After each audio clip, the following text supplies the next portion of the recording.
Herzlich willkommen zu unserer 2021 Women in Cybersecurity Konferenzreihe. Die Konferenzreihe wird von ATHENE National Forschungszentrum organisiert. ATHENE wurde 2019 etabliert und heute das größte Forschungszentrum Europas und eine der größten weltweit zu angewandter Cybersicherheit ist. ATHENE ist in Deutschland. Das Ziel von ATHENE ist ganz wichtig, das Internet sicher zu machen.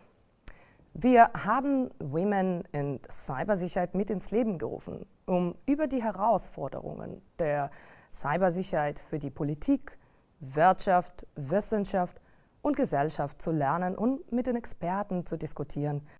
Wir sind sehr dankbar, dass die hessische Staatsministerin für Wissenschaft und Kunst, Angela Dorn, die Schirmherrin unserer Konferenz ist. Wir bedanken uns ebenfalls bei Women in International Security Deutschland e.V., die unsere strategische Konferenzpartner sind. Mein Name ist Haya Shulman und heute reden wir über Digitalisierung und digitale Souveränität. Zunächst möchte ich Sie darauf hinweisen, dass die Veranstaltung heute auf Englisch abläuft und dass wir die Veranstaltung aufzeichnen werden. Und warten wir aufzeichnen. Und die Aufzeichnung ist nun gestartet. Welcome, I am Haya Shulman. Our Women in Cybersecurity Conference series is organized by ATHENE. ATHENE is the German National Research Center for Applied Cybersecurity, established in 2019 and is now Europe's largest center in cybersecurity and one of the largest worldwide.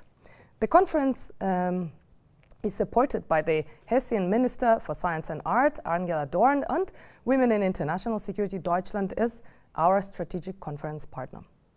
Today, we talk about Digitalisierung and Digitale Souveränität, or in English, digital transformation and digital sovereignty. We are all aware of the need to digitalize the services and the infrastructure, digitalizing the education, the medical care, the production, the critical infrastructure, smart cities. We need all of this. So this digital transformation reduces the costs and increases efficiency, provides easy access, and is a very important aspect of modern societies. We hear this on a daily basis. But this comes with threats, this digitalization. You probably need to purchase components such as hardware and software from other countries. Do you trust these countries? What if there are backdoors which will be used to spy on you, to steal your personal or private data, to install malware on your computer and devices? Who can we rely on as trustworthy partners? Should we aim to produce everything ourselves? Is that the right strategy? What is the situation of digitalization and digital sovereignty in Germany? To answer these questions, we start with the following. An Israeli is moderating a discussion on international collaboration in cybersecurity between a Russian and Germans. No, this is not a beginning of a joke, but a completely serious and important topic. Today we have three speakers which will talk about these issues from the perspective of politics and industry. I'm pleased to introduce Andreas Koenen, the head of Department Cyber and IT Security at the Federal Ministry of Interior, Building and Community. Susanne Dehmel, she is executive board member of the digital association Bitkom. This is the German high-tech industry association. She is also the co-initiator of She Transforms IT. And Eugene Kaspersky. He is the founder and CEO of Kaspersky. Each of our speakers will start with a short keynote where they will tell us about what they do in their position and what their take on this topic is of digital transformation and digital sovereignty. After the keynotes, we will have a panel discussion with our speakers, and you will have the opportunity to post questions in our chat. If time allows, we will ask our speakers. Our plan is to finish by 4 p.m. Berlin time. Our first speaker is Andreas Koenen. Andreas Koenen is the Director General responsible for cyber and information security of the German Federal Ministry of the Interior. In this role, he is responsible for all cybersecurity matters of the German government. Before that, Andreas held several key positions in the government, including the roles of Vice President of the Federal Office for Information Security, the BSI. Andreas Koenen is one of the most prominent cybersecurity experts in Germany. Andreas will talk about no digital sovereignty without cybersecurity, or the role of cybersecurity in digital sovereignty. Welcome, Andreas. The stage is yours. Yeah, thank you very much, Haya, and welcome to everyone, ladies and gentlemen. I'm very glad to be here today and to have the chance to give you an introduction to the difficult topic of digital sovereignty, especially when it comes up to cybersecurity. As you already heard, the topic of my speech today is without cybersecurity, there's no digital sovereignty. But what does this mean in depth? So, Germany is a high-tech country in which information and communication technology is of vital importance for all areas. The associated increasing dependence on information and communication technology of our economies, societies, and democratic processes also increases the risk of IT-based processes failing or attacks on the confidentiality and integrity of these systems. For the protection of our national economies, societies and democratic processes, the security of the ICT is of paramount importance for state and economy. Unfortunately, it can be stated that the threat situation in cyberspace remains at a high level and gets even more complex. And one special example is for sure the weakness in the Microsoft Exchange server, as we have seen during the last few weeks. Ransomware, for example, continues to be one of the greatest threats to companies, authorities, and other institutions, as well as to private users. Again and again, there are complete failures of computer and networks, but also of production systems, automobile manufacturers and their suppliers, various airports or airlines, but also small and medium-sized companies were attacked. For companies, this always means a loss of reputation and high economic damage.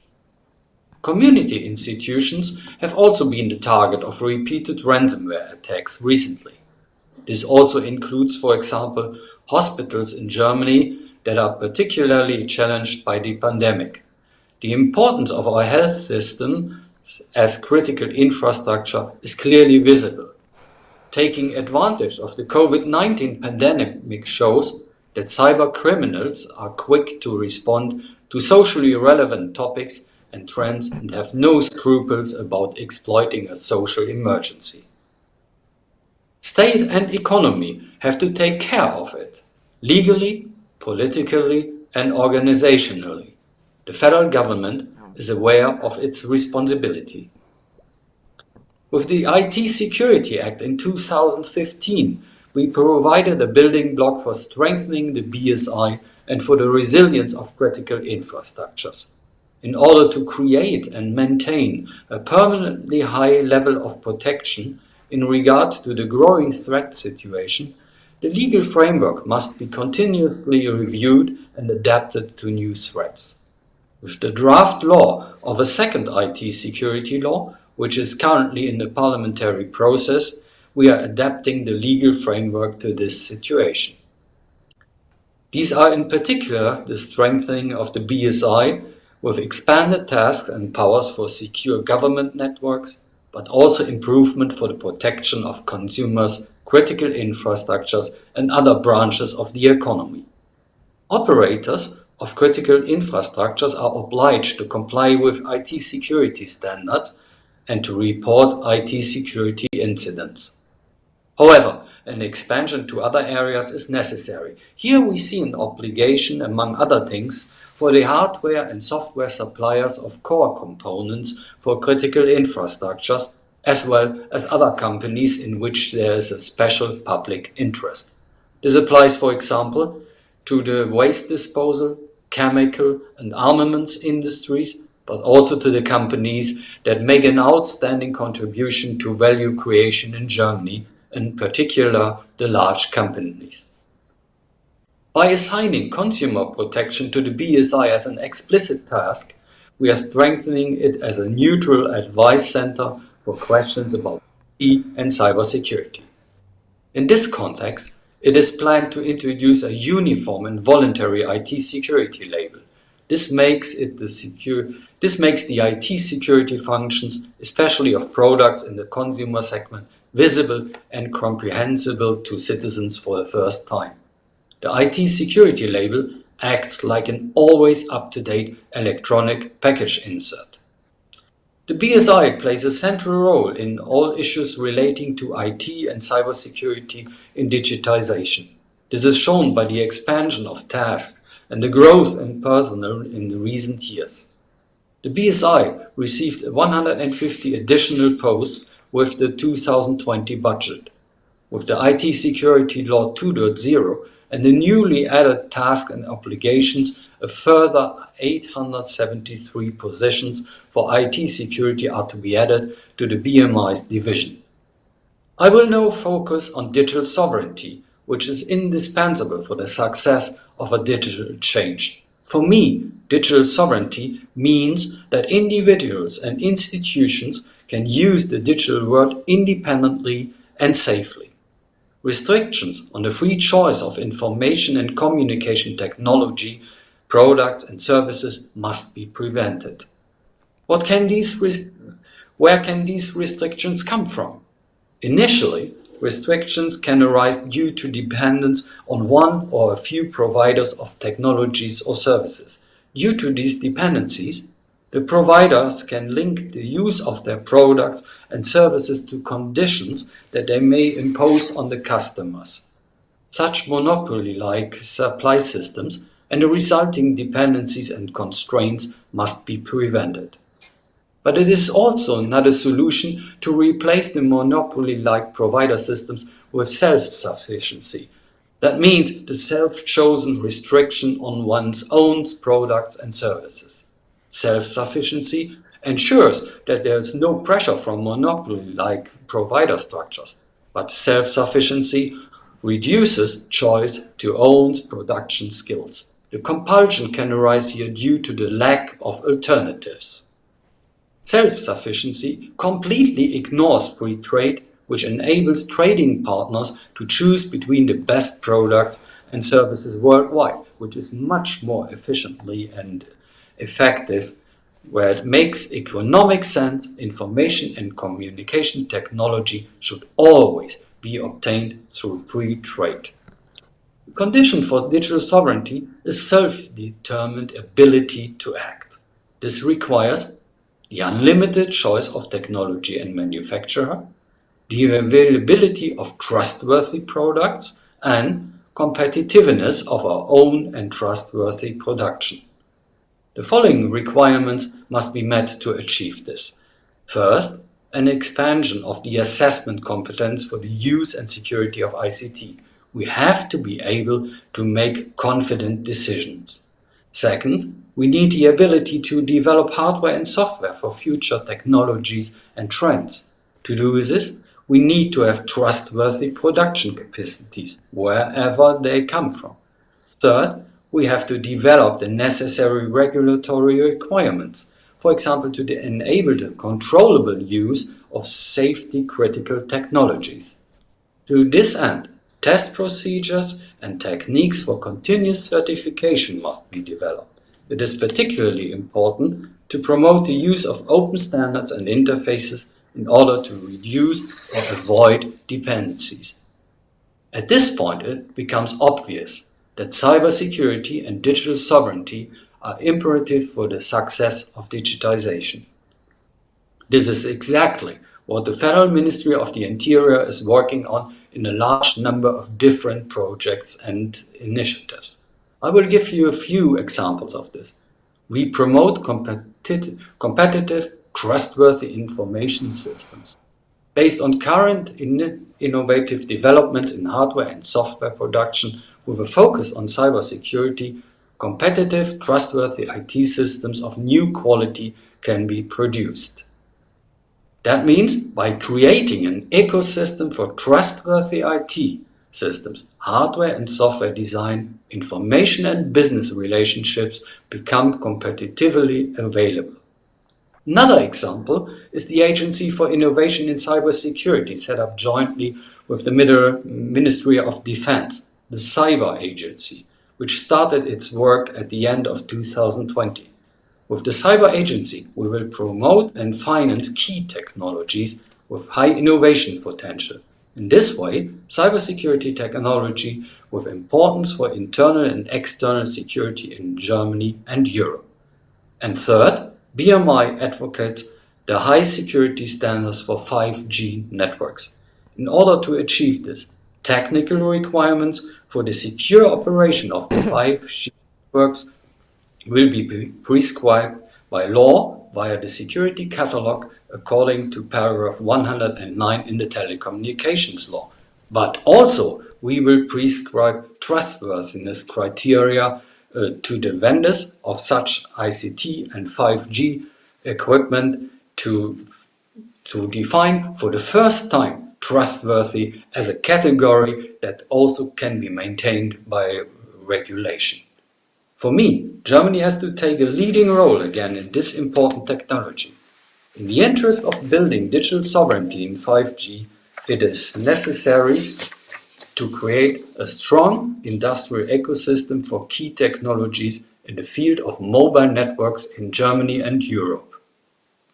We therefore promote development, standardization, test procedures and new business models along the chain. Dear listeners, the measures presented to you, which are by no means final, are intended to give cause for action and serve as a common basis for discussion. I would be delighted to work with you to reach the next milestones in terms of digitization, cybersecurity and digital sovereignty. Thank you very much. Andreas, thank you very much for this extremely interesting and insightful presentation on the topic. So you are saying that certification can help replace trust in facilitating digital sovereignty and allow collaboration with other partners, which would, for instance, supply certain components in a chain, right? Yeah, right. I think That's one pillar. Possible, yeah. It's exactly the technical part. We need to put trust in some ecosystem or some product or some offer of a service. That means certification gives you the insight you need to value the technical realization, for example, of confidentiality, availability, and integrity. That's very important. That's one pillar. And the second one is the trustworthiness you can put in a company itself. That it comes out of an ecosystem, out of a democratic surrounding, which gives the manufacturer the ability to produce this technically certified product, and there is no backdoor in it, and especially there's no way to interfere with the customer in the end and its own IT security system. Yeah, so excellent strategy, replacing trust with technology to facilitate this digital sovereignty in Germany. Thank you, Andreas, very much. We then will pick up in our panel. Now we are moving on to our next speaker. Oh, by the way, if you have questions, our audience, if you have questions for Andreas Koenen, you can post your questions in a chat and we will later ask Andreas during the panel. Thanks again, Andreas, and we are moving to our next speaker. Susanne Dehmel is a Managing Director, Law and Security at the Federal Association for Information Technology, Telecommunication and New Media. Bitkom. So this is the association of the German high-tech industry. In her formal role, she was head of department data protection since 2010. She is a lawyer and did her studies in Germany, Passau, Freiburg and Cardiff. Before taking over the data protection department, she was responsible for copyright law and intellectual property issues. Susanne is engaged in encouraging trust and security in the digital world and the development of a modern legal framework for the information society, and has also initiated She Transforms IT to encourage more females to look into a career in IT. Susanne will tell us about the link between digital participation, digital sovereignty, and cybersecurity. Welcome, Susanne, the stage is yours. Thank you very much, Haya. Thank you for having me. Yeah, you said it. I want to talk about the link between digital participation, digital sovereignty, and cybersecurity today, taking a slightly different angle maybe from the usual sovereignty talks, but I think this is a very important aspect we have to look at. When we look over the past year, we have experienced an impressive pandemic-driven digitalization surge. This was long overdue, but now we have it, and we have to shape this digitization to make it a sustainable one. And we see very clearly that we have to work on the things we haven't dealt sufficiently with in the past. As one part of digital sovereignty is users who are able to use digital means in a competent and self-confident way. And to put users into this situation, we do not only need better digital education, but we also need functional digital means that are easily usable in a secure way. So how do we reach that state? There is certainly no cure-all, and we need to make use of all available knowledge, all our resources, and all ideas that we have at our disposal.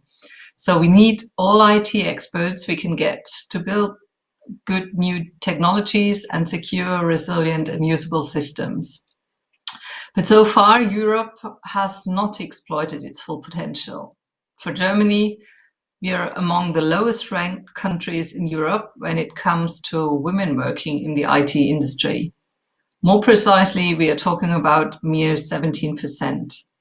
So this is not only a waste of potential, it becomes more and more a clear obstacle to the frequently invoked necessity to come up with new technologies to spearhead innovation. Without overcoming persistent gender stereotypes and guaranteeing digital participation at all levels, I think we will not succeed in thinking ahead digitization. And that is why a broad alliance decided to take action and come up with the initiative She Transforms IT. Actually, the initial two women who had the idea were Anna Christmann, a German member of parliament from the Greens, and Iris Plöger from the BDI, the German Industry Association. So I'm a part of it, and the initiative's uniqueness lies in its interdisciplinarity, I think. So we have women from politics, from the economy, from science, as well as from the civil sector. We are all involved. Many of them are already involved in networks in that area already. So we try to draw women's attention to the attractiveness of challenges in IT and digital in the digital sector, as well as drawing attention to the innovative and economic potential of women, thus making the digital economy in Germany more accessible for them. And moreover, we want to give visibility to women who are already doing a great job in the IT sector so that they can be role models and an inspiration for others. So why do I mention all this in a context where I'm supposed to talk about cybersecurity and digital sovereignty? Well, I think for too long, female students are underrepresented in STEM-related fields, meaning the broadly defined areas of science, technology, engineering, and math. All areas that are crucial for our digital sovereignty and our understanding of it. And so I think we really have to think think over our pictures we have concerning people who can bring forward these areas. So to make it a little bit more tangible by focusing explicitly on the field of cybersecurity, I think all of us are very well aware of the fact that there is a worldwide staffing shortage in the ranks of cybersecurity professionals. And the problem will get worse as the demand for cybersecurity resources is expected to grow dramatically. We've just heard the BSI alone, another 800 new people. So we see this shortage as a real problem, and we need to fill the gap, which could be substantially closed if one segment of the population were proportionally represented in this industry: women. The dramatic rise in cybersecurity demands and the general shortfall in the available talent pool are now shedding a bright light on the lack of women in the field. And this is only the most obvious and rational facet reflecting the dire need for more female participation in the cybersecurity industry. We should also take into consideration all the advantaged soft skills women bring to the industry. And it's a fact that diverse teams are more successful. In the same way as hybrid attack vectors require a holistic defense strategy, cybersecurity teams must reap the benefits of a diverse team structure to efficiently encounter all kinds of threat scenarios. So all these are strong arguments for recruiting and supporting more female talents. But I think there is no easy or fast solution for the apparent shortage of female workers in the IT industry in general, in the field of cybersecurity in particular. But I think we can double our efforts, analyze what efforts of the past worked or what and why they didn't work. We have to pay attention to the details and put all the pieces together. It starts in the school and kindergarten, continues in the choice of your studies, your time at university, goes on the professional career. We need empowerment, incentives, support programs, and role models at all stages of a personal career path. Unfortunately, there are already plenty of successful women that can be viewed as positive role models and even as mentors for other women to gain foothold and succeed in the field of cybersecurity.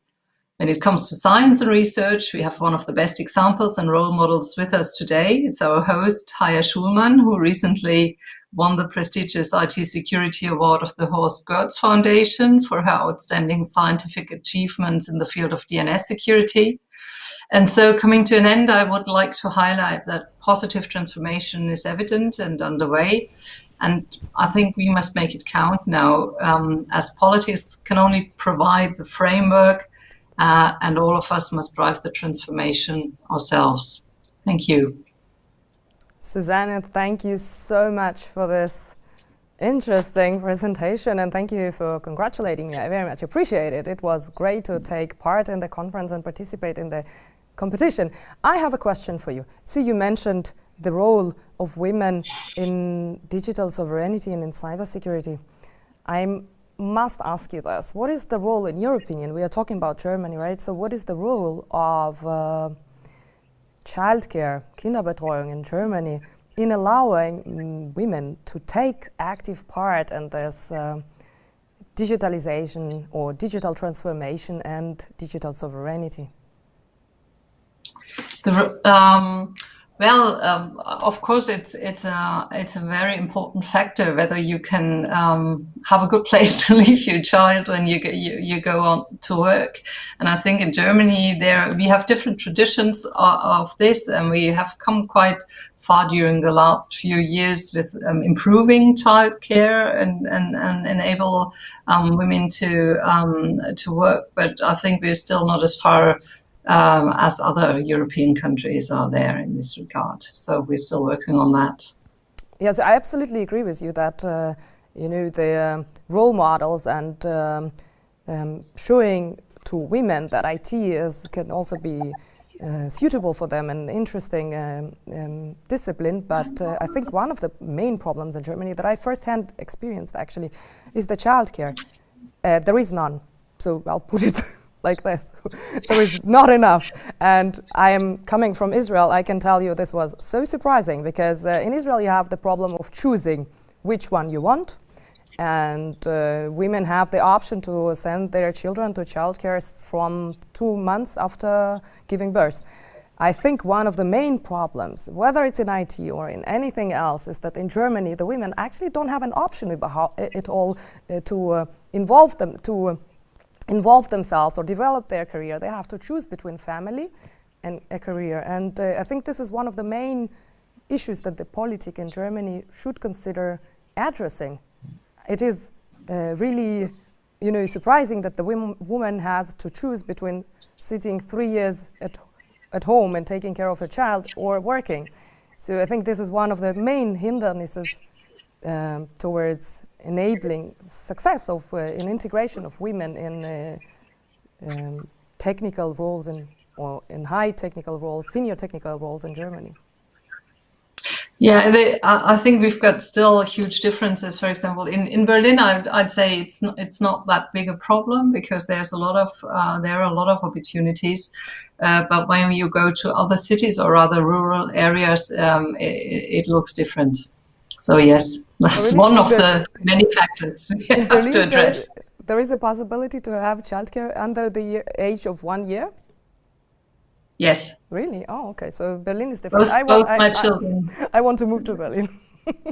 Okay, thank you very much. And we'll pick up with questions during the panel. Thanks a lot. Now we are moving to our next guest. Our next guest is so well known that I'm not sure how much information I really need to give to introduce you. He is world-renowned cybersecurity expert and successful entrepreneur. He is a co-founder and the Chief Executive Officer of Kaspersky, one of the world's largest privately held vendor of endpoint protection and cybersecurity solutions. I met Eugene a few times in Israel and in Germany, and I don't know how he manages, but most chances you can meet Eugene at any prominent cybersecurity event around the globe. So we are really pleased that Eugene has taken the time to join us today and provide his view on digitalization and cybersecurity. Eugene will be telling us about international cooperation, transparency, and the change in mindset towards security by design. Welcome, Eugene Kaspersky. Over to you, Eugene. Thank you, Haya, and hello, everybody. Good afternoon. Haya, may I ask a question? Actually, I've heard that you got you're the winner of the German awards, the IT-Security Award, and it's research on the vulnerabilities. That is correct. First of all, I want to congratulate you, and I'd like to learn more about your research because we're also working on the vulnerabilities, and if it's maybe a good idea to cooperate in this issue. Absolutely. So later after the conference, I'd like to share some data with you. So you know everything, I see. Thank you very much. Absolutely. I have very good advisors. Definitely. Okay, so I have a short speech about their present situation in the cyber world and what we expect from the future, what we need to do to save the future. First of all, I'd like to make some remark on the human history. For 100,000 years, the humans were living in a stone age. Then there was a bronze or iron age. Now some people say that we are living in an age of plastic because the plastic materials are most important. And what's the next? And I guess the next is it's a cyber age, when the data, then the cyber technologies is the most important material. It's not data, it's material, which is absolutely necessary for us. Moving to this cyber age, it's a kind of science fiction, because if you get back, say 25 years ago, there was the first mobile phones were introduced. Okay, so get 30 years ago. Could you imagine the world with such a hyper-connected with all these mobile technologies, all these computer networks, all these abilities to talk to so many people, having the video conferences. That was a kind of science fiction. And now we make the science fiction true. So we are fastly moving to the absolutely new world where the cyber technologies, the data, is the most important. And so, well, actually, it's like living in a world, and the world helps you, which helps you to navigate your life. So takes the part of your daily job and makes it automatically. The cities, the megapolises, which are managed, smart megapolises managed by these technologies to optimize the traffic, to optimize the consumption and production. The industrial sector, which is now in the times of Industrial Revolution 4.0, it's all that about cyber. But unfortunately, there are barriers on the way to the perfect cyber world. And the first barrier is a cybercrime. The second barrier is that the industrial sector is also vulnerable. And the third barrier is that the data is getting so critical, it's a part of critical infrastructure. So the nations, they are aware of that, and they want the major nations, the major economies, they want to pay more attention to the data and to the cyber technologies. Cyber technologies, both software and hardware. So the software stuff and the physical devices. So moving on this way, we have to solve these problems. And actually speaking about the cybercrime and these attacks on the individuals or enterprises, well, actually it's quite a simple task, I believe, and we can work on that, and we can make it safer. And speaking about industrial sector, especially Internet of Things, I guess we need to redesign the technologies, we need to redesign the systems, and we need to build the new systems safe by design, secure by design, and I call it immunity. So design the systems which manage the infrastructure, especially critical infrastructure, in such a way that it's just unhackable. They're immune from the hackers' attacks. And third, the importance of data, importance of technologies we use in the major economies. That's a regulation. That's the government role is very important, and it's critically important to regulate the use of the data, to regulate the transparency of technologies. And I guess this is one of the major topics to speak during this session.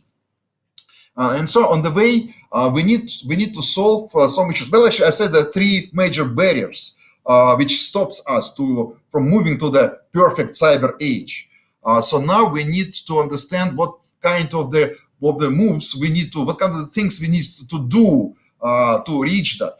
Actually, first of all, it's developing the technologies, and to make these technologies transparent, and to develop in such a way that is easy to use these technologies, even if you use it from the other nations.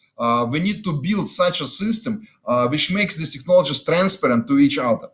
The second issue is the education, because to implement all the systems and to develop the immune cyber world, we need brains and hands. So we need educated people, educated engineers. And I guess this is one of the major issues for such a nation as Germany. Your Germans were very well known with all the mechanical stuff. All the turbines, cars, all that made in Germany, it's just perfect.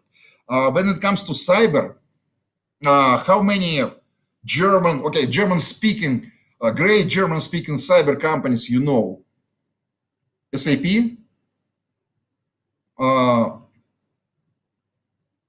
Do you know anything else? Very well known around the world.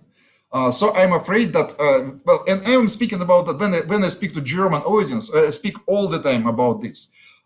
You don't have enough of the cyber engineers. You don't have enough of the cyber development resources. Every nation has the same problem. but you are maybe on the top of the list, which really need to invest more into the cyber education. You need to move your kids from the traditional mechanical technologies to move them to stimulate them to pay more attention to cyber. Every nation will need more engineers, and Germany is one of the nations which will need more than others. So this is second task to do. That's education, the cyber education, especially for the industrial sector. And third, it's of course the government regulation. The government must be cyber in mind, not just to speak about that, but to implement. And well, in Germany, it's quite okay with that. But I just want to highlight it once again.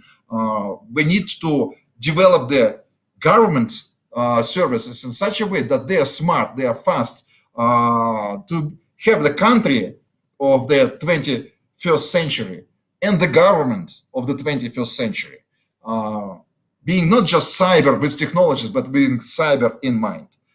So I guess those are very interesting tasks, very ambitious tasks, and actually that's why I love cybersecurity, because being in this industry, it's never boring. There are the bad guys, there are the good guys, there are the evolution of the cyber technologies, and the new cyber age is coming. So that's very interesting life. Dangerous, but we will survive. We will fix all that. Thank you. Dankeschön. Dankeschön. Thank you very much. Toda rabba. Very interesting insight. So actually, I wanted to ask you this question. So why do you think this is so in Germany? That you're right. You know, Germany is leading in so many aspects, but in cybersecurity, exactly like you said, I thought myself that, okay, there is SAP and right, and you are saying this is education. You think it's only education? What do you think are other reasons? What do you think is lacking here in the German ecosystem that we don't have a German cybersecurity conglomerate like Kaspersky in Russia, like Checkpoint in Israel? What are the causes and how we could improve it? Except for education, what else do you think are the factors causing this?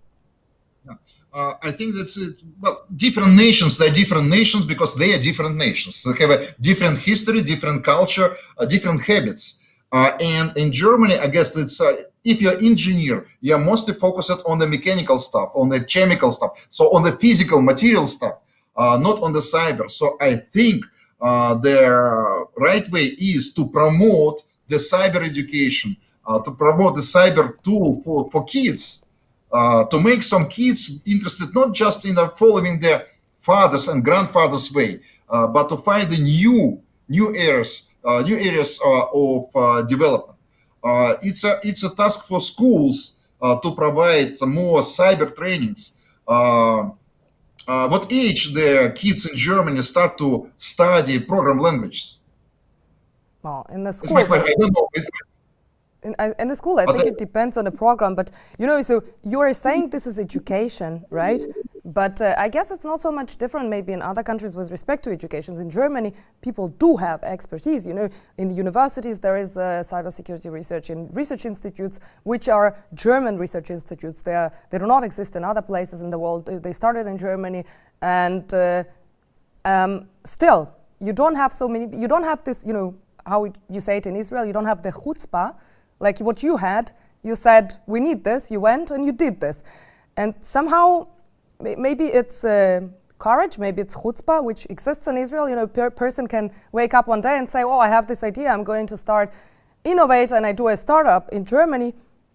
Maybe it also has to do with the mentality or the character. What do you think? And if yes, what would you suggest how we can go about this? Yeah, I think it's a combination of different reasons.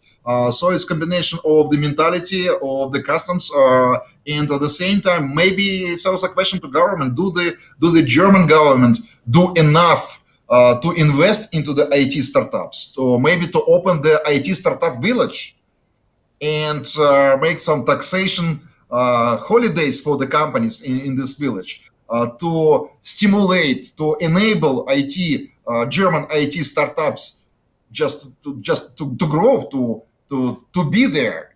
I don't know, but well, actually, I think it's a very interesting topic for the separate discussion. How to make Germany to be one of the leading IT nations. Mm-hmm. Okay, now I'll ask you another question. So, we also have our intelligence collection about you, and we know where you travel. When all of us are in lockdown, you're actually going to the most deserted places on earth where you cannot even eat because the food freezes, right? And I have to ask you, how do they deal with digitalization and digital sovereignty? I think you wrote they have internet. Can you tell us a few words about this? They have. Well, yes, recently I was in a very, very strange place, very cold place. They call it Pole of Cold. So the record temperature, it was minus 72 Celsius. I enjoyed, I've been there in January, so the record was minus 58. And they have internet. Here we can see, yes. We can see the photos of this. This is on the Northern Pole. I don't think so many people reach that point. Yeah. Well, actually, it's more cold than on the North Pole in January. So it's a really cool place. Well, actually, the surprise to me, that they have infrastructure. Actually, it's a village for about 1,000 people there. The citizens, the permanent citizens, they live there. So in a winter time, they have a minus 60 sometimes. Wow. In the summertime, they have plus 40. So this is a place with a 100 Celsius between winter temperature and the summer temperature. Mm-hmm. And they live there, they survive there, and they have infrastructure. For example, in this, you just displayed the picture of the village. They have hot water in the houses. They have a boiling system there, so they have the centralized hot water infrastructure. That's absolutely crazy. They have internet. They have internet. Yeah. So I was really surprised. The food freezes, and you said that you cannot really take pictures because it's impossible. The equipment froze, but they managed to have digital infrastructure. That is a surprise, indeed. Yeah, about eat it inside. Okay. Eugene, thanks a lot for this super interesting presentation and for telling us about your travel. By the way, any of our audience, if you're interested, you can read Eugene's blog about his travels. Super interesting with a lot of photos and explanations. Thanks a lot, Eugene. We are now, audience, if you have any questions, you can post them for our speakers. You can post them in chat now. We are moving to the panel with our three speakers. And notice, these speakers, the three speakers that we have today, they're extremely busy. And this is a once-in-a-lifetime opportunity for you to ask them questions about cybersecurity. They will answer them pro bono. So ask about digitalization, digital sovereignty. They will tell you what they know. We are moving to our panel with our speakers. Thank you all very much for being here today. And I will start with questions. I'll ask you, each of you, questions. But first, I would like to ask Eugene, what do you think of digital sovereignty in Russia? For instance, for cloud computing or 5G, and the challenges that there are in Russia. Do you think they're the same? And I'm asking you as someone who knows Russia and someone who lives there, and someone who knows Germany. So do you think these are the same challenges as in Germany? Do Russian people have the same concerns and goals and questions as we have in Germany? Yeah. Well, actually, honestly speaking, I'm not so much experienced in the details what's going on in my country because, well, my company is a global company. So I'm watching what's going on the world landscape, but not paying not so much attention to the details in my country. I'm sorry for that. But what's going on? It's first of all their data localization. So the data, the personal data, the enterprise data must be kept inside the borders, in-house. So it's a must, and I guess the same is going on in the many other nations. In the major economies, they are very serious about to have the data, domestic data must stay home. And this is actually it's a question of the national security, because data is getting so more important that to keep data abroad, in some cases, it's not secure. Well, I'm not speaking about Germany maybe, but maybe in EU. So most probably in the future, the data in EU, must keep this data in the EU, within the EU borders as well. And second is the technologies localization. So the technologies which Russia use in the infrastructure, in the critical infrastructure, in the government sector, they have to be developed locally, or it has to have some kind of the localization within the Russian border, just to be sure that in case of need, Russia have access to these technologies to develop that, to keep develop that, or supporting that. It's what I know about the Russian project of the digital sovereignty. Thanks for that. Andreas, do you know if the problems in other countries are similar to German problems when it comes to digital transformation and digital sovereignty? And can you give a few examples from other countries? Or do you think we have some specific situation which is different? I think in general we are very comparable to our European neighbors, for example. If I talk to my French colleagues, I hear nearly the same issues. Okay, it might differ if you look at it very closely, but in general we have the question where to get our hardware and software products in a reliable manner. We have the same questions concerning digital services coming from the US mostly, and we have the same questions about storing data, as already Eugene mentioned. So in the beginning it's very similar, and if it comes up, for example, to questions on using cloud infrastructures for government purposes, then we are very similar again. The difference mostly occurs if you look more closely into our companies. For example, in France, there are not so many small companies as there are in Germany. And so looking at that, we have different problems.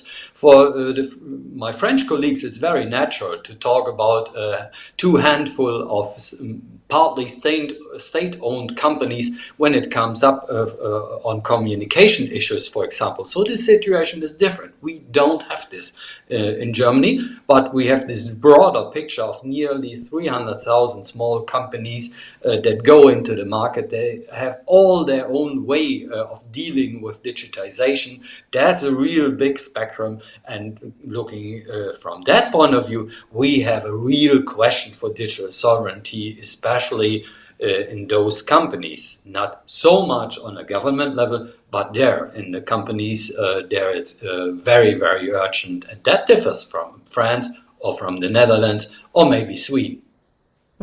So you're talking mainly about industry. So how can we decide? And you're talking about your experience in context with other countries, but how can we decide who is trustworthy, who can be relied on? You suggested that we cannot do this thing, digital sovereignty and digital transformation ourselves. You are completely right.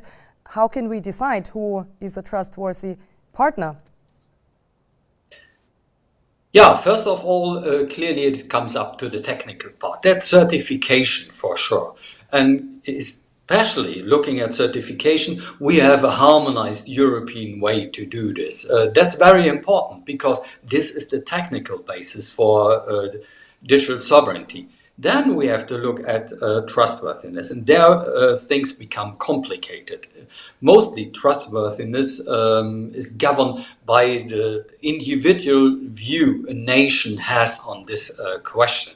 And so it's not possible to define trustworthiness down to the very end for all of us in the European Union. And for example, the 5G toolbox expresses this very clearly. There's a common certification standard to be seen in future for 5G, but any of those nations of the 27 has to come up with a national security issue on trustworthiness. And that's exactly what we are trying to do in the new IT security law 2.0. It's very complicated. It's a question how to define trustworthiness in a way so that anyone, any company especially, any vendor can look at this definition and say, okay, I'm compliant with this view, and I have to look at this in any of the other 26 nations in Europe. That's complicated, and so we have to do the next step to harmonize even this view on trustworthiness. But it's really complicated. We have been in many negotiations to do this, but there's no golden solution about this today. Mm-hmm. Thank you. I would like to ask the three of you a question. Do you think, or which country do you think, or which three countries, if you can rank, that you would say they are digitally sovereign, or at least they are leading in digital sovereignty, in your opinion? Can we start with Susanne? I find that a hard question to answer because probably. Well, I don't know. I don't know that much in detail about all countries. I mean, we know that I think the US and China are already very aware of that topic, and for a long time, other countries like Israel and Russia too. I suppose. I think it's those countries actually that are at the front of the technological development and that are really who know their key technologies and who are good at it. I think that's one of the most important factors. And then as Andreas Koenen said, it's also the ability to look at the technical standards and to examine products that you want to that you don't produce yourself, but that you buy. So I wouldn't dare to say, well, this or that country is leading, because there are so many factors that play a role, I think. But maybe Andreas or Eugene are more bold in that answer than me. Eugene, do you agree that Israel and the US are leading in digital sovereignty? Well, actually, I think that there are no such a nation which is digitally sovereign right now. There could be some inhabited island somewhere in the ocean, completely digital sovereign, because they're not digital at all. That's it. Even parrots are not digital. But the reality is that for decades, this world was being built as a global world with borders which are getting less and less important, with people, technologies, and businesses traveling abroad for all the directions. The Iron Curtain fell in the 80s, and Russia joined the club. There are just very, very few countries, nations which are isolated from that, or self-isolated, or isolated, or half-isolated. So the world was built like this. And now we see, okay, so we depend on these technologies. We depend on cyber, and cyber doesn't have borders. But we still are nations. And unfortunately, because of this geopolitical situation, I like to use the political correct terms for this geopolitical situation. We see that, okay, so less and less trust between the regions. So it's getting more dangerous to use technologies which you don't understand what's inside. And that's why this is a question about what's next, what we have to do. Because this global world, which was built for decades, now it's getting different. But we are not ready for that. And now we are looking for the solutions. And actually, the first solution is the digital sovereignty. The question, how we can build that, how we choose the nations or companies, the technologies which we rely on. And I think that, of course, I completely agree about certification.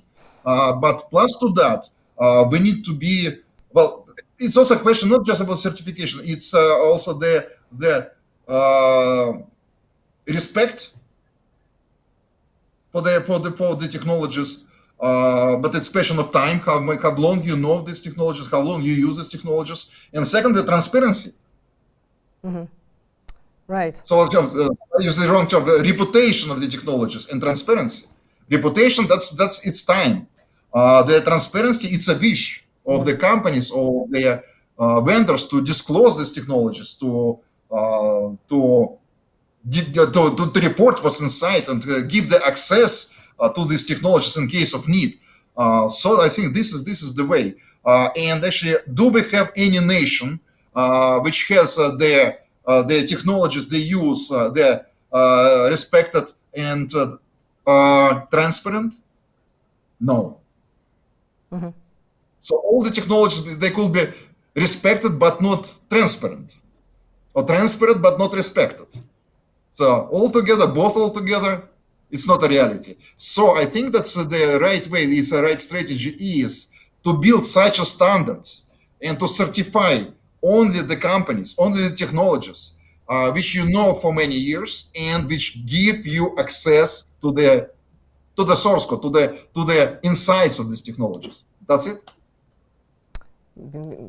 That is right, and I think it's an excellent point that you can only have digital sovereignty in places where you do not have any digital anything on isolated island without anything. This is a correct statement. Now, but in source code, it's extremely difficult to analyze a source code, right? I mean, this is an unsolved problem to find backdoors in a source code or to understand what it does. So I agree that this is a good way to go with certification, but I am concerned that this is not really possible to do, right? I guess you all know this exactly. Andreas. But actually, yeah, clearly. Please talk. I am not disturbing. Why not? It's for sure very important for certification on a high level, especially to have a look into the source code. For sure, we wouldn't use several products in the federal government if we wouldn't have access to the source code, especially concerning the security relevant part of the source code. That's a part you can look at. It's well defined. It's mostly presented in a way so that you can check it.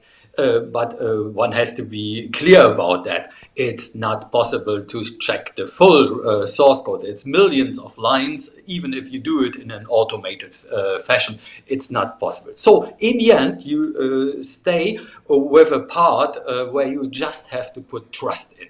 And how much trust you want to put in depends on your own situation. If you want to use it for the government, then it makes it different to using it in some instance where people use software for playing on their PC. You don't have to put too much trust into such a product. Clearly, it should function, it shouldn't hurt the security of the full system, but inside it's not so important whether it always stores correctly, let's say, the high scores of the game you were playing. So, but let's go back to the first question you put in the arena, Haya. That was the question on who is the strongest. Okay, in IT that can be answered easily by looking at the sums of millions and billions of dollars and euros spent on IT, and then it clearly comes up to US and China. But especially in that relation, we have seen some very important and interesting things happening. When the US president put on its presidential orders onto several Chinese companies, and that, for example, there shouldn't be delivered any kind of Android systems anymore to China, or that special chip generation shouldn't be delivered to China. It took only a few weeks until it became clear that this strikes back to the US. because those chips that couldn't be sold anymore to China were based actually on a manufacturing basis that again was in China, so that in the end even the US didn't get those components anymore. So clearly you see a vice versa dependency, and that's very important, and that shows there's no solution in self-sufficiency. There's only a solution in transparency, as Eugene says. And we have to find out what are the important mechanisms of making this transparency work. So, clearly. I completely agree with you that there is no, like Eugene said, like you said, there is no real, and Susanne said this as well, there is no real country which is, there is no country which is really digital sovereign. Everyone depends on everyone. China buys components from the US buys components from China, and that was a very good example, what you used, of course, to the open source. You know, to the providing code, I wanted to mention the example of open source. You know, we all believed for many years that open source is secure and open source is good and so on. And you know, a few recent very highly publicized bugs which happened with open source. Everyone can upload code to open source. Open source code, and let's even talk about, you know, bugs. There are a lot of bugs. There are projects which, recent projects which showed how many vulnerabilities in open source. Since everyone can upload code to open source, certainly it's possible to also encode backdoors in open source, and even in open source, these things were not detected over a long period of time, the vulnerabilities. So do you think really that providing a code would solve the issue? This is one question to all of you. And the second question is, you yourself, Andreas, just mentioned an example where US is manufacturing something but using parts from or modules, equipment from China, right? So let's say you do an agreement with someone and you do certification, and they do certification, you trust them, but they themselves use components from some other third party. So when something happens, and let's say this device starts flooding your network or steals information from you, who is responsible? Who would you say did an attack? The one whose component you installed on a network, or because they used some component from some third party, which was the backdoor? You know, because components are very complex. We don't have one thing which one person or one entity generates. We use things which are composed of so many parts. We will often it is not even possible to attribute which of the parts started what. How is it possible, or do you think, all of you, yeah? The question really is to all of you, do you think it is possible to really certify this? And do you think this is a feasible problem? If you like, I would open the discussion. First of all, clearly it's a huge problem if you take it at once. If you take it over as a full system, then you have no chance. You have no chance to make it work. So I like the model of openness, but I think open source alone is not the way to solve the problem. We have to go into other openness question, and the one I think about is open interfaces. We need open interfaces. We need to know how one system interacts with the other system. And we have then a double advantage. First of all, we can split up the problem. We certify components and their open interfaces to other components. So let's digest one step by step. And the other advantage that comes out of that is clearly the fact that then we open up the environment. We bring in small companies, for example, that can solve a part of the problem, and they can go into those open interfaces and deliver their trustworthy goods within a larger framework. And for example, to state it clearly, in 5G we need those open interfaces. We need to decouple what happens at the antenna from what happens in the network, and that's not possible today. We need open interfaces. We need to cut it up in pieces.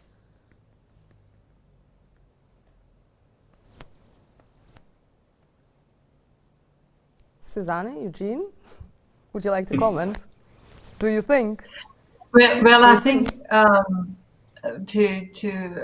provide these interfaces and to cut it up in pieces, that would certainly add to the transparency aspect, and also to the aspect that you also might be in a position to choose between the components of more companies. But at the same time, we probably also have some effects that there might be things might not always function as well together as in one whole product. So, but I think it's definitely worth to think in that direction. And then I think we also have to go a very risk-based approach, and like we certainly cannot look into every detail of every component and source code. So I see myself still here. I hope the connection is still working. So I hope you hear me at least. We hear you. Yeah? Yeah. Okay. So yeah, that's what I wanted to add. So maybe that's for the moment. Eugene, would you like to comment, or? Yeah, speaking about on this topic, I will say that, okay, so there are millions of the source code, or the lines in the source code, but you don't really need to analyze all that. Only there's some critical parts of that. Second, you don't really need to analyze it before you use it. You simply need to have a guarantee that in case of any problem, you have to access and you can understand the problem yourself. Third, there have to be a guarantee that if the vendor of this source code, of these technologies, is no more able to support these technologies, you have engineers trained to keep doing this job.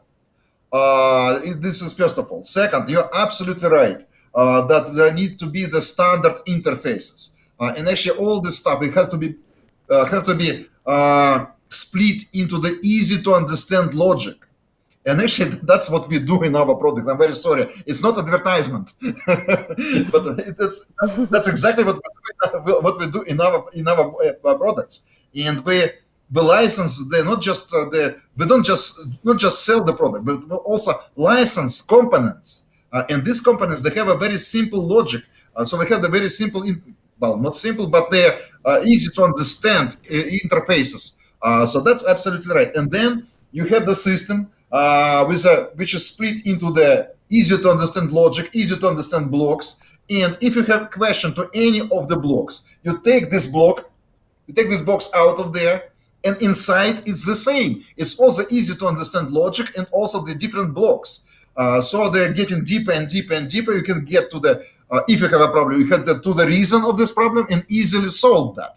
That's it. And this is, I think this is the right way.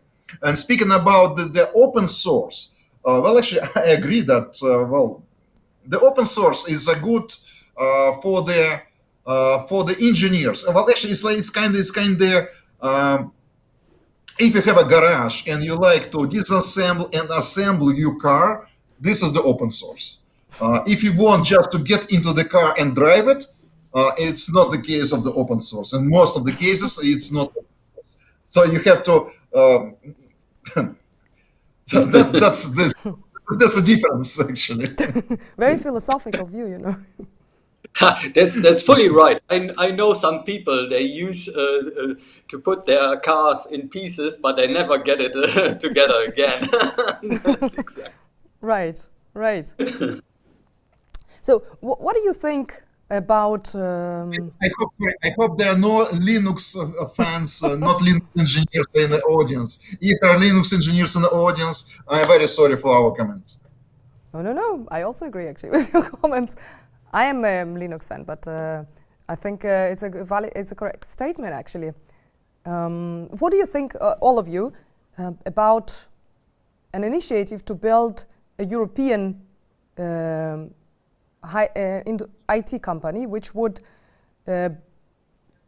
create or generate or produce aspects or modules which Europe will identify as important and strategic or central?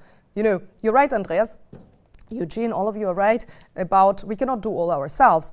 But would it not be a good idea? Look at, for instance, China, right? China invests a lot, and it started already 20 years ago, maybe 15 years ago, all of this, and look where it is now, right? If you start investing in some European such agency or company, you will not immediately see results, but this would ensure that in 10 years, for instance, Europe is in critical components, in critical aspects, has its own capabilities and technology. Do you think it would not be a good idea that Europe would identify what are the important parts that we should invest in and build expertise there and build ourselves and start now, and maybe in 5 or 10 years, I guess in 5 could also suffice, we could already have this ourselves and not rely on other countries. For instance, we would not have to buy them from China, we could produce them in Europe.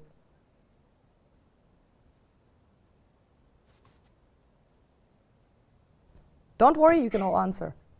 Just to remind you that I am in Moscow right now, in Russia, so we're not part of EU, but actually we can be part of this project just if you just outsource the development to Russia. Well, actually we have thousands of the very talented engineers, more than in Israel. I think, Eugene, I'm sorry, they're all in Israel. I think you're mixing. All the engineers are now in Israel, actually. I think you knew this, no? No, not yet. And actually, I know people which are returning back from Israel to Russia. You're talking about yourself, right? I know you returned a few times from Israel to Russia. I saw you in Israel a few times. Okay, so... Yeah, on the other hand, it's always the question. There are two, let's say, starting points. One is the typical Airbus principle. That's where we did it in Europe. But actually, if you looked into that carefully, then you see that there were a lot of companies coming out of this business already before. That were, let's say, 10 small companies that were put together to build up Airbus. And so then in the end, there was success because there was a basis. There were engineers, they knew about what they are building, and there had to be a larger workforce to put it there.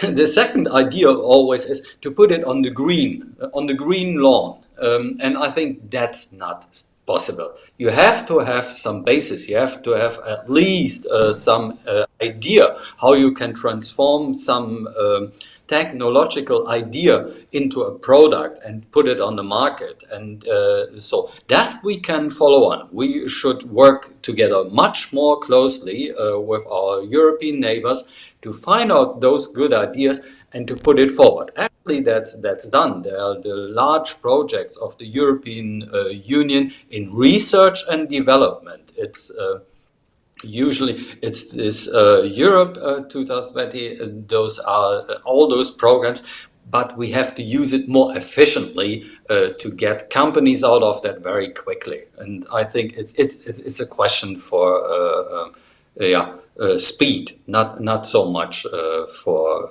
ideas. Yeah, you're right, but I guess this market point, for instance, Europe would be the market, right? I'm not saying just Germany. It's like you said, doing this together. We have countries in Europe even that have expertise. Finland, Sweden, they produce hardware. Yeah. I think there are certain projects in under discussion in order to do exactly that. Not build one company, but strengthen certain areas, like for example the European IPCEIs, where several member states together with the Commission put together money to actually further develop technologies that are that are used. It's not on the basis of research, but it's really to help take off new business on new technologies, like for example for cloud, that is actually thought about. And I think I think it's possible to as Andreas Koenen said, to strengthen something where we already have some expertise and knowledge, and building up it from scratch probably takes longer than 5 years. But where we already have some good companies and knowledge in Europe, I think it's definitely worth strengthening it. The other thing is, when it comes to digital sovereignty, as we said before, we have, for example, with 5G, we have big companies in Europe who produce components. But again, when you look at the production chains, it's really interesting. There are all global for many products, and I think we have to also cope with that. Maybe make them more secure than they used to be. Use the technology to actually also make this a safe way, and have the knowledge in the crucial technologies. I think that should be an ongoing goal, and we can never stop trying to reach that, because it's such a dynamic development. Right. So I actually have so many questions to ask you all, but I have to take questions from the audience. And so I'll do a few questions from the audience, and then I'll ask you further questions. So what is the recipe to build more awareness for the importance of cybersecurity? The recipe to build more awareness for the importance of cybersecurity. Yeah, okay, I could take an easy answer. Actually, we have just started a campaign, the BSI and the BMI together, to make people more aware, on one hand, on the threats of cybersecurity or the cyber space especially, and to give them methods at hand to deal with those risks. That's one thing. There's a big campaign. We spend a lot of money during the coming weeks, and we have some media coverage that reaches everyone, and that's important. I think it's very important for our citizens to see and hear more about cybersecurity. So that's a big starting point. On the other hand, it's a full spectrum. Once again, you have to go into education. You have to go into the universities, up to anyone working in a company, to make him aware what it is about cybersecurity in all issues. Anyone who deals with digitization and IT in any respect has to be aware it comes always with cybersecurity or with a risk. Mm-hmm. Maybe I can add to that. What we do is actually try to put figures to the damages of cyber attacks by an annual study where we try to where we ask companies what kind of attacks they have suffered, and what was the consequences of it, and how much was it in actual euros, the damage they had, because that we feel that it helps to make the for the managing or CEOs to especially of maybe small and medium-sized companies to actually figure out what is their risk and whether it might be worth investing in security. So we found that helps also in the public debate in raising awareness. Let me add that actually, according to my experience, if you speak about the cybersecurity awareness for individuals, it's mostly okay, because most of people, they use some kind of the cybersecurity tools, and they're aware of the bad guys in the cyberspace. Speaking about businesses, all of them, most of them, they were victims of the cyber attacks. That they know that. 10 years ago, there were the issues with their industrial cybersecurity and cybersecurity on the national level, and they had to explain to the government's officials, to the enterprises, the industrial enterprises, the importance of cybersecurity for the industrial sector, for critical infrastructure. Not anymore. Well, actually, everybody is aware of that. What is still missed, it's IoT cybersecurity. There's still most of people, they understand, okay, so there is a computer, there is a cybersecurity for computer. There is a smartphone, there have to be security, cybersecurity for the smartphone. There's an office network, definitely yes. Industrial network, hey, we are living in times of industrial revolution 4.0. You have to connect your industrial system to the internet. Okay, so that's a cyber issues as well. And the people, they forget about Internet of Things. They forget about all these little things around us. The security cameras, which are somewhere there in my office. Not in my room, not in my office, outside, somewhere over there in the corridor. Their fire alarm system, the smart locker, etc., etc. It's not some, the IoT. It's not just your coffee machine or smart fridge at home. It's also that it's everywhere around us. And actually, that's an issue because the cybersecurity for Internet of Things, it's a headache. Because, well, okay, I can develop the cybersecurity for every smart vacuum cleaner. And you have to install it on your vacuum cleaner, on your fridge at home, on your car, on all the devices at home. And well, actually, you can do it, but who is going to manage all that? How many smart devices you have at home? Many. So the problem is how to manage cybersecurity for all these dozens of the Internet of Things around you. I don't know. The only solution is design it secure by design. Right, that's an Make excellent it point. immune to the cyber threats. That's the only solution. So, and that most of people, the individuals, the governments, the enterprises, they simply forget about this little stuff. But this is really important.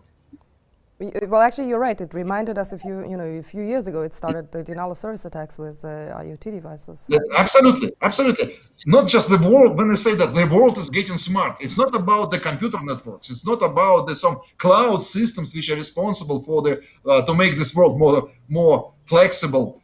It's also the many little things around us which are connected. Right. That's an excellent point. Andreas, we have a question for you. Digitalization and sovereignty are the core of Gaia X and IDSA. However, will the initiative really make an impact given only 5% of the industry players are aware of this? Okay, thank you very much for that question. Actually, I have to be honest. I'm not so much don't have so much insight into Gaia X because it's mostly a project of the colleagues of the Ministry of Economics. But let me say the following.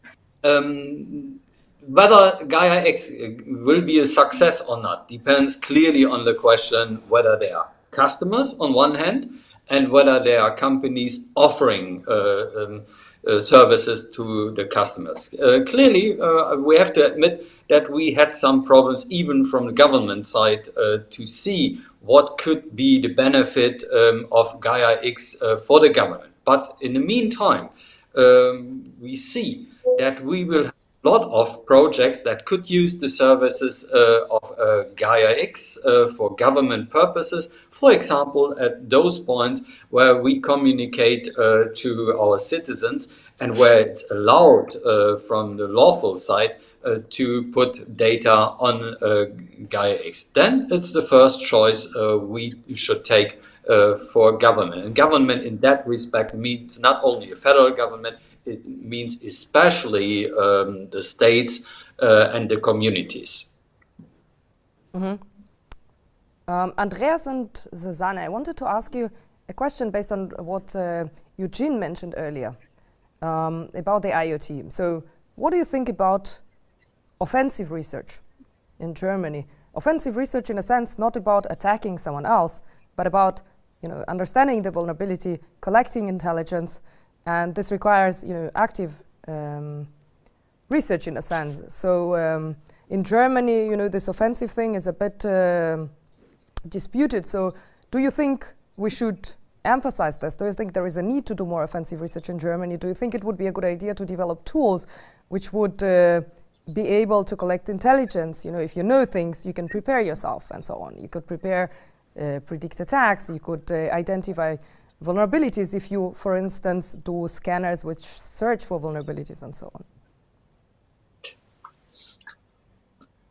Yeah, I think it's very important because I'm not only overlooking the BSI and my responsibilities, I also have to overlook what CITES, the central office for the IT of the security agencies, is doing. And that means I have to look into offensive measures and how we could come up to a situation where we see a lawful way to use offensive measures as a federal government. For example, it's the most famous question for hackback. I don't want to discuss it under this rubric again, but we have to have active measures in hand to prevent attacks coming from outside and to make our critical infrastructure safe. That's one thing. On the other hand, even the BSI needs some kind of measures to find out about weaknesses in the German networks. And for example, we are just giving in IT Security Law 2.0 the BSI the right to deal with such methods, to do some port scans, to have honeypots available, measures that are mostly used already now in the public. But a federal office isn't allowed to use this up to now. So we have to change that on one hand to be on a better side in preventing attacks, and we have to have it in hand for our police forces and for our intelligence services on the other side. So that means we have to open up these possibilities of doing research in that area. So actually what we're doing in addition is we look again into the most famous paragraph 202 in our penalty code, and so to have to make it possible for researchers to work on this business without being accused in the end to do attacks. So this reform of the 202 is just going on, but will be seen only in the next legislation period. Well, that is an excellent initiative. That is super important. May comment. Well, actually, I think this is active. We call it penetration test. This active hack, positive hack. It's not just important. It must be part of the quality control for all the systems which we use in the critical infrastructure. It must be the part of the quality control. And actually, what I do, well, actually, we have our own penetration test team, and actually, we do these tests on my own company, on my own office, once a year. And now we not just do it ourselves, but also we employ external companies to hack us, to guarantee the quality of our self-protection. Thank you. That is excellent. I love this. I mean, you could, you're an Israeli, probably, no? I totally. I'm very sorry. I made a DNA test. Unfortunately, no. Okay. I think when it comes to penetration tests and that is very important, and I think it's a very many companies use it. But as we have seen from what Andreas said, it's there are many different purposes for what you could do such research, and where you could use the knowledge that you gain from such offensive measures. So I think we have to take we need research, but we have to take a differentiated view, and we have to make it clear that the knowledge we gain is used to improve IT security and not to weaken it. So that's, I think, as long as we talk about making or enable companies to improve their security, then it's absolutely fine to use this.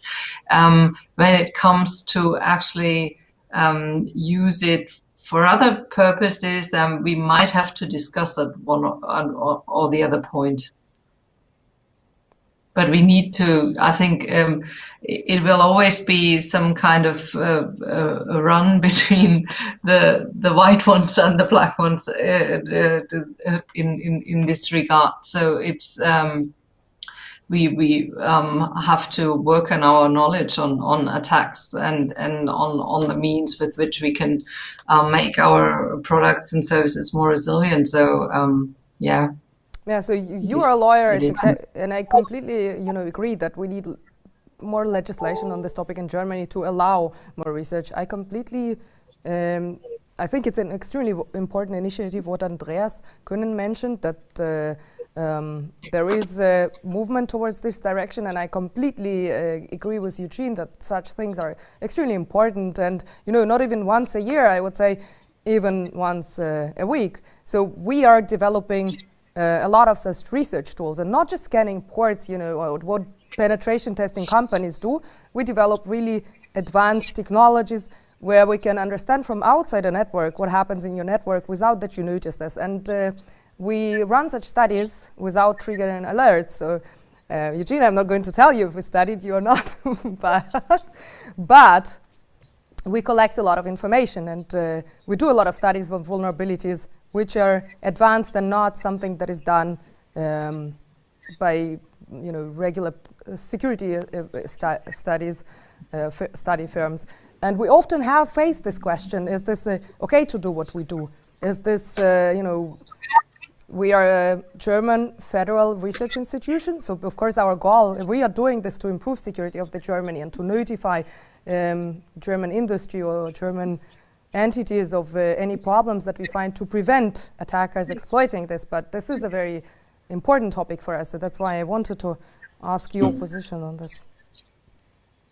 Yeah, indeed, that's very important, that we have a more careful look at all those methods which could be used in the end to prevent attacks coming from some opponent.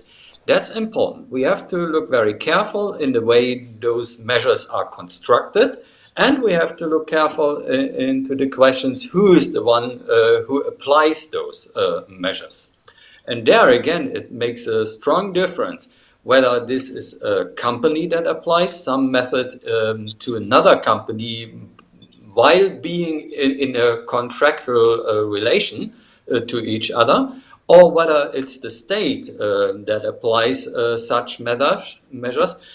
That's very limited and has to be limited to use those measures. And that's important. Then the second question again is how do we deal with the question of the monopoly of violence? That means it should be only the state who owns such measures to use it to suppress some kind of attack coming from outside. That's a basic principle in Germany, that it can be only a stateful action that goes against such aggressors and, for example, against any kind of espionage happening that way. I don't want to see a kind of digital blackwater here. Yeah, absolutely. By the way, in 2018, we identified vulnerability which allowed with a single packet to disconnect networks from the internet. And when running this experiment, we actually really mistakenly disconnected huge networks in a few parts of the world from the internet. So this was extremely publicized, and we stopped the experiment. But these are the type of things which we are doing, and now we found a new vulnerability which allows similar things. I cannot disclose this to you now, but I'm just saying that this is the type of things we're doing. Now the problem is we have so many questions from our audience and we are running out of time. So I will just say 3 questions and any of you can really jump in and say very short answers. So someone, our audience, one of the participants says certification are only a compromise. I think security by design and testing by design should be demanded by all parties, government and economy. It is like math, you either follow them or not, and you see the consequences. Certification also often seems to be behind the developments. A more proactive approach would be to run large-scale simulations and check on attack surface. Any of you wants to comment on that quickly? Yeah, the earlier the better. That's the answer. Any of those measures have their right. To do it, security by design is necessary. Security by default is necessary. Certification is necessary too. But each of those measures has its own area where it works most perfect. Mm-hmm. We have a question for Eugene. What about the human factor? Even if we improve cyber technology, the human factor continues to exist. How can we minimize this? This is not all about the awareness of the people using it. Well, speaking about human factor, did you see the news about Suez Canal and this big ship which blocked the canal? Human factor. Same in the cyber world. So actually, yes, it's important. And actually, this is the question, how to design the technologies which don't depend on the human factor. Technologies which stop the wrong human behavior. And I guess it's a good question. Can we really develop such a technologies? But I think that we have to move on this way. Mm-hmm. So, well, Homo sapiens is a Homo sapiens. Despite this, if you believe, if you trust scientists, the Homo sapiens, they were designed about 200,000 or 300,000 years ago. So it's quite well. It's really old technology. Of course, it has a lot of bugs, mistakes by design. So we don't really trust Homo sapiens because they do so many mistakes. So we must develop the technologies which fix all this stuff in a different way. Thank you. Okay, Andreas, which initiatives are there to support the setup of new cyber companies? And does the German government live up to its goals regarding digital sovereignty, or are there areas for improvement? Clearly, there are a lot of initiatives to set up cyber companies and especially startups in the cybersecurity world in Germany. Together with the colleagues of the Federal Ministry of Economy, we are looking into possibilities to push forward small companies. There are all those startup programs of the colleagues, and indeed, within the Ministry of Interior, we have several projects within this national cybersecurity project to put on smaller companies. The second thing is that we looked into the Konjunkturförderprogramm to set up small companies and to give companies more chances in the field of artificial intelligence. There's a huge sum to go into that part. And in addition, there's a similar program for 5G to make this work. In the end, in my opinion, we have to come up within the next legislation period with a more continuous project to make this work, and so that we have a fund where we can promote companies and the work on cybersecurity in general. Mhm. Dankeschön für Susanne. Die Frage ist auf Deutsch, wenn aber du auf Englisch antworten könntest, das wäre super. Wenn wir nochmal zum Thema Frauen und Cyber zurückkommen, über die Initiative She Transforms IT hinaus. Was braucht es noch?